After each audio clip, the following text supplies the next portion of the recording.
Ruslan. So a lot of people right now are living very much in a way. What is happening right now? I'm afraid of this right now. I'm scared that this is going to happen. This agenda, this thing, that thing. What is we don't know.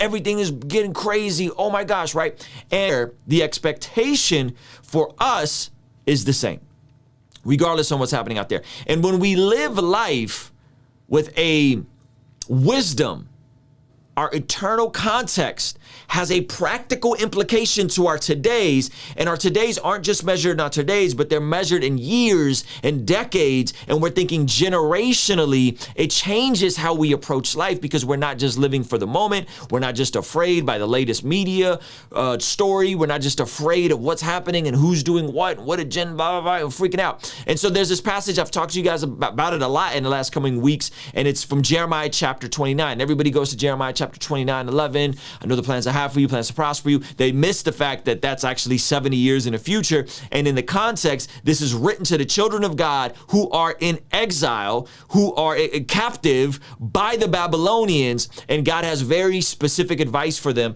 that I think is applicable to potentially our context today. If you're struggling with what's going on out there in the world, this can directly apply to our context today. Jeremiah 29 verse 4.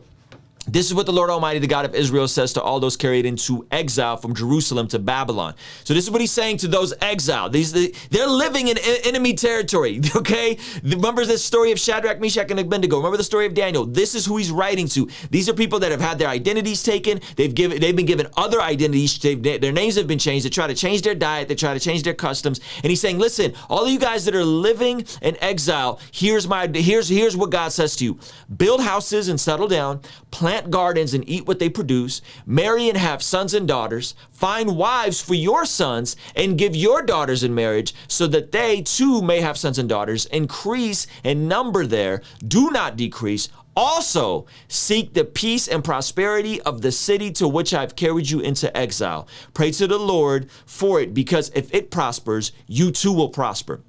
Let's just briefly, and I think Denzel has exhibited this. I think we've seen people who live this way end up winning and leaving a legacy for generations to come. Number 1, verse 5, build houses and settle down, okay? Everybody's waiting for the rapture and waiting for Jesus to come back any moment. Hey, build houses, settle down. Build houses, settle down. A lot of us are not thinking about houses and generational prosperity. We're thinking about the here and now. We're living in the moment, right? Plant gardens and eat what they produce. Start something that can work for you. Don't just work for everyone else. Start something that can work for you. A garden is something you work on, and then it produces food for you. It produces a harvest for you, okay? And then the next one is really interesting. Think generationally. Marry, have sons and wives, and then find wives for your sons and give your daughters in marriage. This sounds a lot like a good man leaves an inheritance to his children's children. Okay, so find wives for your sons and give daughters in marriage so that they too may have sons and daughters. Increase in number there and do not decrease. I hear a lot of people, oh, I just don't know about marriage.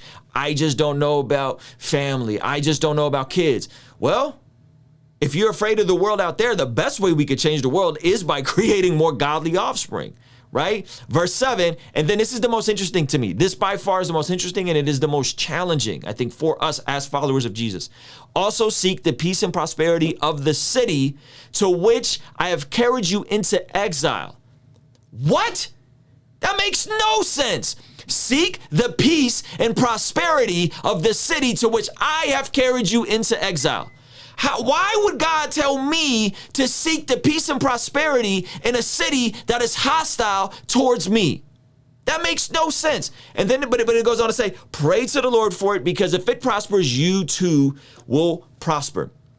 If you seek the peace and prosperity of the city that you're living in, if you seek the peace and prosperity of the people that you're serving, if you seek the peace and prosperity of the country that God has you in, if you do, and it prospers, then you will prosper. We have so many people right now so hell-bent on critiquing the world and criticizing everybody else while they don't have their home in order. They don't have their financial plans in order. They don't have their career plans in order. They don't have their family plans in order. They don't have their vision. They don't have anything going. So they're critiquing everybody else without bringing any value to anyone, without doing anything to help anyone, yet they're critiquing the world.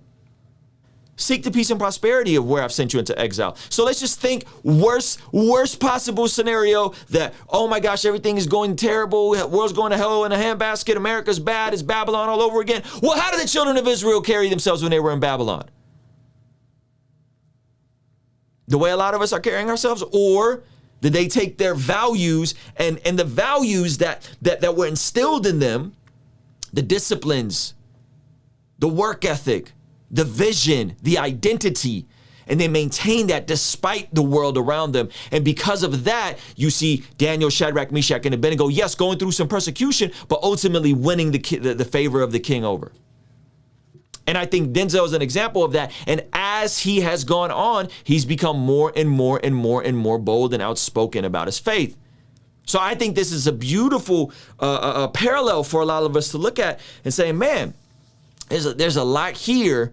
And someone like Denzel can get into conflict with people, and the people just opening up about arguing with him, like this Popoyo from Grey's Anatomy, she then looks wild and gets dragged. It's like, what are you doing arguing with Denzel? Like, he's like one of the most liked people in Hollywood. Right? You sound goofy. Oh yeah, I got into an argument with Denzel and I yelled at him and called him a mother. What? What are you talking about? You gonna brag about this? You sound dumb. That's how people should sound when they argue with Christian. When somebody, your integrity and your character and your contribution should be so rock solid that even when somebody's trying to brag about arguing with you, they sound stupid. It's like, what are you talking about? You arguing with him? He loves people and he serves people and he loves Jesus. And he's seeking the peace and prosperity of the city. What are you talking about? Makes no. I think there's something to this, and I think we rather go in and just gloss over the obvious and think about abstracts and things that don't really cause us to change anything about ourselves. And if I see the scriptures the way I think they're intended to be seen, we see Jesus consistently saying, hey, repent, sin no more. Repent, sin no more. Hey, lay down your life. That word life in Matthew means psyche. Lay down your psyche, lay down your view, lay down your ways of doing things, and pick up my cross, pick up my burden for you, and ultimately my burden is light, right? Because God's ways are better than our ways. So that's what I thought about when I saw this Denzel thing, man. I was super blessed by it, super encouraged by it. Hopefully it blesses you. Let me know what y'all think. Yo, thank you so much for making it to the end of this video. If you found it valuable, make sure you hit that like button and are subscribed. The Love What You Do album and apparel launch is here for a limited time. So if you want to partner with what we're doing here, make sure you hit the link in the description or in the pinned comment to pick you up some Love What You Do apparel to partner with what we're doing here on the channel. Thank you so much. Peace.